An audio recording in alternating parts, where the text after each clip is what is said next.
What's up, team? Welcome back. Let's get right back into it. Today we're going to be working on a lower body power and functional workout. So the first thing that we're going to do is focus on generating absolute strength and then incorporating that into some power movements and then some functional movement techniques.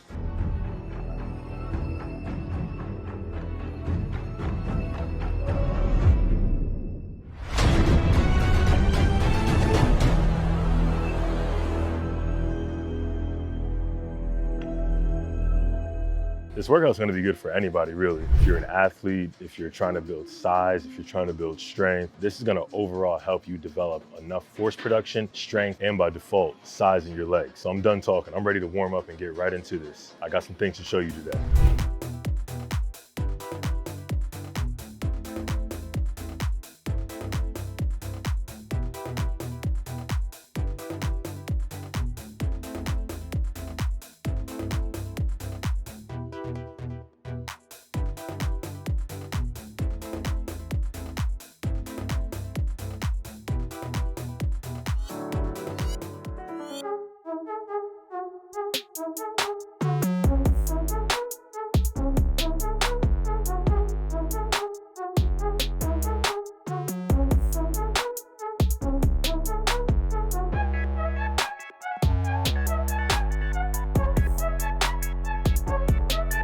If you ever find yourself plateauing or a body part hurts or you're performing an exercise wrong or you think you are, try performing the movement without weight, especially if you're going to use a barbell. And for this example, if you ever feel hip flexor tightness, which is right here, I'm going to show you how to test if it's tight and then how to fix it. Hip flexor tightness can plague many people and it hinders your performance overall. You won't be able to achieve depth and you ultimately won't get the gains you desire. And what's the point of working out if you're not gonna get the results, right? So now that I've taken off my heavy pants, let's get to it. So check this out, I went to school so you don't have to. This test is called the Thomas test. And what this is gonna do is test if your hip flexors are tight. And then I'm gonna show you how to differentiate on how to target each hip flexor so that you can loosen it up. You wanna sit at the edge of a bed, table, ledge. I have a box here and we're gonna put one knee into your chest and you are just going to lay back. Watch this leg closely. If this leg comes back with me and comes off of this surface, that means my hip flexors are tight. And we're gonna test both sides. Immediately, as soon as I go back, it comes off. I can try to push it down, but you still see that there's this little distance there. Let's see what the other side's talking about. Oh, I already feel it. Yep. So now that we see a deficit, let's fix it. Now to you, this may look like a classic hip flexor stretch where I'm at 90-degree angle here and a 90-degree angle here. And I'm just using my glutes to push forward to stretch here. But what you don't see is that this is only targeting the iliacus and the psoas.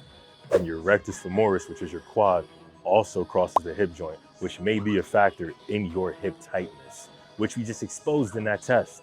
Now, let me show you the difference. Where this targets the iliacus and the psoas, I'll show you how to target the rectus femoris. Any scenario where you can increase the amount of knee flexion that you have will then activate your rectus femoris. And when you do this, you will feel it pull all throughout here. And if it's doing that, you're 100% tight. And this happens because the rectus femoris not only crosses the hip, but it crosses the knee joint. So if you want to fully elongate that muscle and receive the benefits of its complete activation, you want to stretch it completely. Now let's redo the Thomas test and see if we made any results. I promise you science does not lie, and neither does Nandisi. And Nandisi we trust.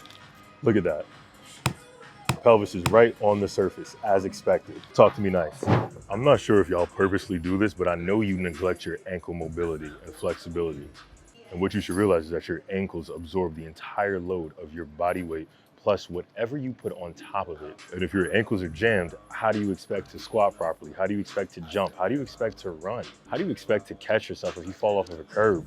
Lucky for me, I'm elite and I work on my ankles, so I don't have to worry about those problems, but you do. Let me show you how to fix that. So what I've done is I've tied a tight resistance band to a pole, and then I have a step here, which I am going to utilize to gain some leverage in this movement. I'm gonna put my foot far forward, and all I'm gonna do is have this band rest where my ankle joint is, and I am going to lean forward. And what is happening here is I'm distracting this joint, which means I'm giving it space. This resistance band is heavy enough to that I'm applying forward forces and the band is applying backwards forces, which will allow more mobility in this joint. And of course, a greater angle of flexion here at this joint, allowing me to squat deeper, allowing me to run faster, allowing me to jump higher, and of course, allowing me to be elite. Join the party. Oh, and one last thing. You want to make sure that your heel remains flat on this surface. If your heel starts to come up, it's a sure sign that you're tight. But also, just take a step back so that there's not as much resistance. I'll see you on the other side. In the Ndizi we trust. So the move I'm currently performing are hang cleans.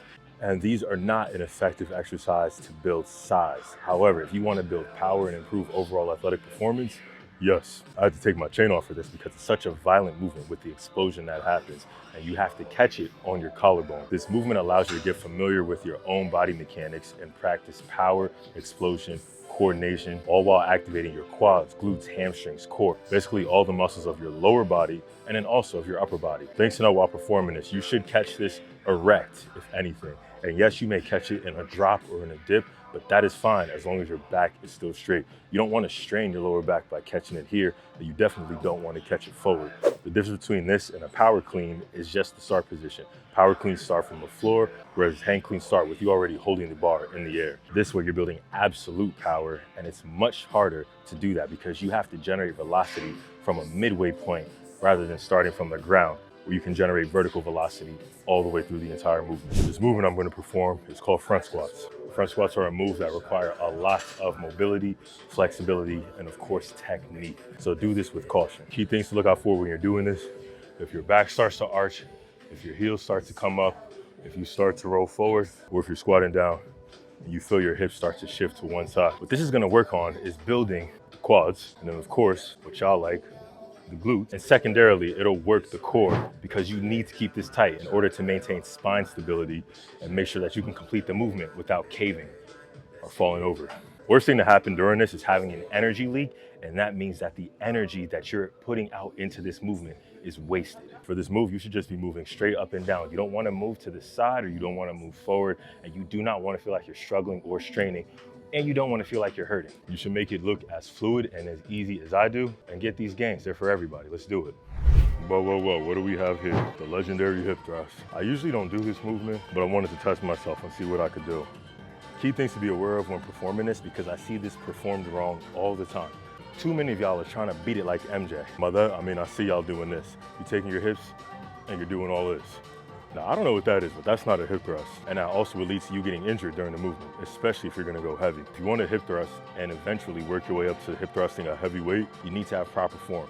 Let's go over it. One, you need to have your core braced. This is weight on your pelvis, which is inadvertently gonna increase intra-abdominal pressure, whether you use a cushion or not. Two, you should not be under the bar like a duck. You do not wanna be sitting there like this, receiving the bar here. You need to make sure that your pelvis is tucked so that there's a nice firm foundation for the bar to go into. And then from there, you'll be able to hinge and come back. And lastly, how to finish off the movement. A lot of y'all like to overemphasize the glute activation. And by that, I mean when you come up here and then you squeeze your glutes forward. That just causes hyperextension of your back, which you don't want. Instead, when you're here, squeeze the glutes now so that you just come forward into a straight power position. Hinge and forward. And I promise you, your numbers will go up and you'll perform a lot better overall. All right, let's get to the fun stuff. I got an 8-pound medicine ball. I got 40 inches on the vert, and I have a seat here. And that's just a step so I can walk down without hurting my knee. What I'm gonna do here is start from a dead stop position. So I cannot use momentum or velocity to initiate the jump. I have to use my glutes, my quads, my hams, my calves, my feet, everything else involved in coordination to execute the jump. Plus, I'm gonna have this medicine ball in my hand, which means that it takes out the arm swing component. Doing this will allow you to jump higher, of course, generate more power, and it'll get your heart rate up. Let's do it. All right, let's hit some core. We're gonna use a landmine and a weight, and we are gonna be working on resisting rotational forces. What the core does is it stabilizes the spine, and that's exactly what's gonna happen here. So the start position is gonna have the weight and landmine pushed in front of you, and you are going to be swinging the weight from side to side. You wanna make sure that your body is not rotating with it, and you wanna make sure that you're not leaning to get the movement done. Also, do not bend your elbows either. Those movements during this exercise have a place in time, but just not for this. These are landmine twists. Let's get them done.